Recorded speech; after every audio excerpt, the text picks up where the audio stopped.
Michel Raquin, bonjour. Bonjour.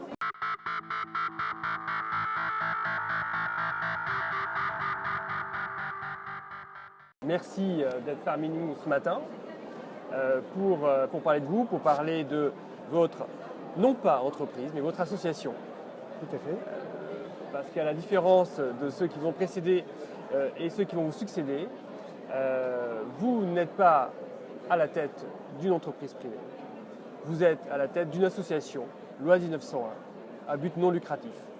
C'est exact. Alors, c'est tout l'intérêt qu'il y a d'ailleurs à vous recevoir, parce que quelque part, vous êtes un petit peu iconoclaste dans cette assemblée de chefs d'entreprise. Mais avant de diriger cette association, vous étiez vous-même un manager. Exact, oui. Alors, peut-être vous pouvez nous parler de vous avant d'avoir créé l'association, pour ensuite nous indiquer ce que vous êtes aujourd'hui et quel est l'objet de votre association.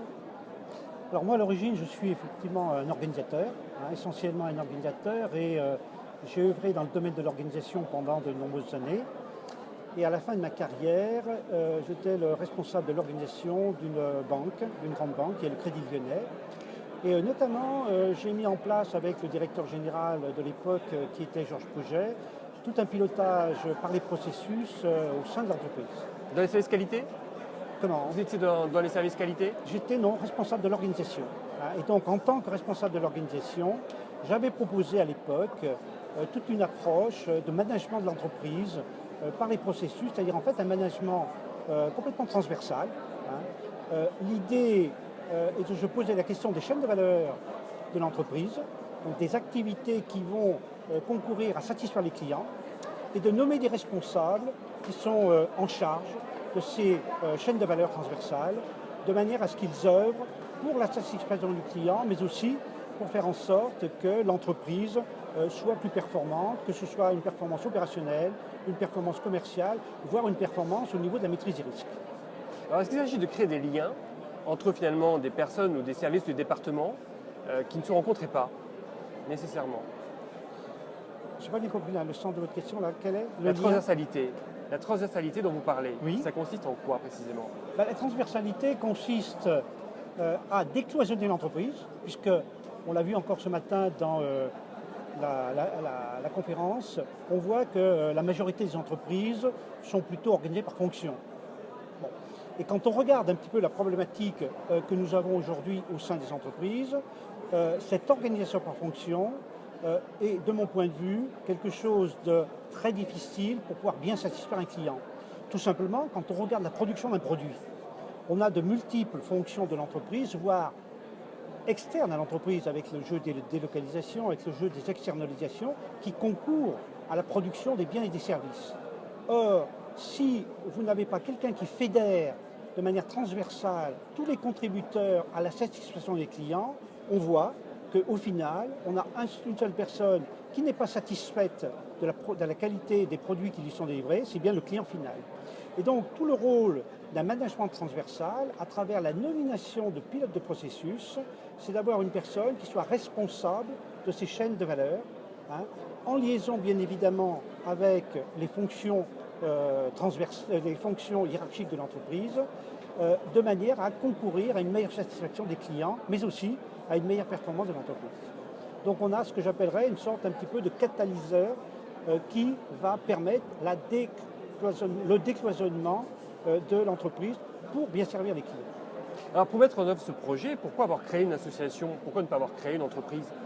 Alors, pourquoi avoir créé une association? Mais tout simplement parce qu'on a voulu réunir et fédérer tous ceux qui, au sein des organisations, au sens large du terme, puisque je prends en compte aussi bien les entreprises, les sociétés de services ou les SSI, mais aussi l'administration, mais aussi ceux qui sont dans le monde de l'enseignement.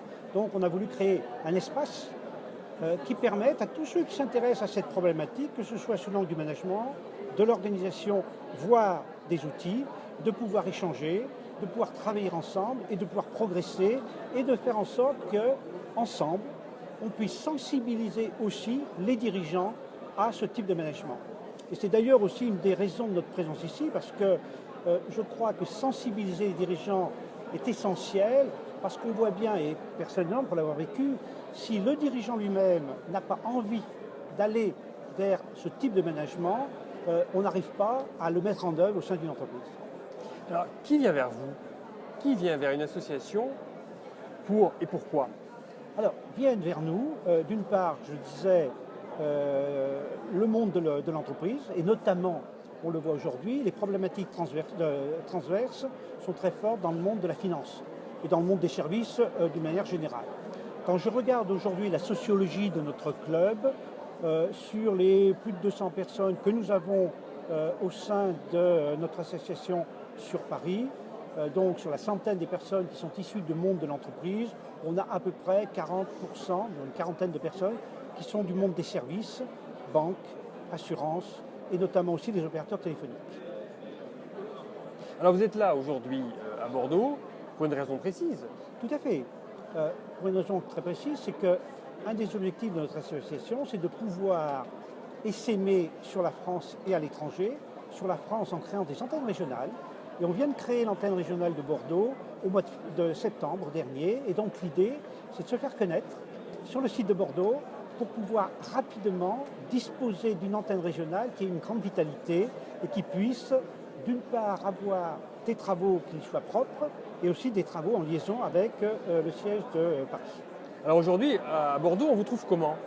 Alors aujourd'hui à Bordeaux, on nous trouve, par l'intermédiaire de notre site, Oui. Qui est www.pilotedeprocessus.org. Et sur ce site-là, toute personne qui a envie de faire partie du club sur la place de Bordeaux peut faire sa demande d'adhésion au club et automatiquement, les deux animateurs de Bordeaux seront au courant de toutes les demandes d'adhésion des personnes qui veulent travailler sur Bordeaux. Ah bah, voilà une offre de candidature qui est quand même très, très particulière. Tout à fait. Pour donner de son temps, donner de ses compétences, également pour recevoir finalement vos compétences, votre expérience et celle de ceux qui travaillent, enfin qui œuvrent avec vous. Michel Raquin, merci infiniment d'être venu sur notre plateau aujourd'hui. Vous voulez peut-être... Oui, je voudrais préciser une chose parce que c'est quelque chose qui me paraît essentiel. Une des activités de notre club, c'est au-delà de sensibiliser la direction générale, c'est de faire aussi œuvre de pédagogie dans le domaine des processus. Et j'annonce que nous avons mis en œuvre, sur un plan international, tout un programme de formation qui permet notamment à des personnes qui le souhaitent de se faire certifier dans le domaine des processus. Donc dans notre stand, on peut effectivement trouver toutes les informations qui peuvent intéresser tout le public. Parfait. Eh bien écoutez, je crois que ce sera notre conclusion. Les derniers mots seront les vôtres. Merci Michel Raquin.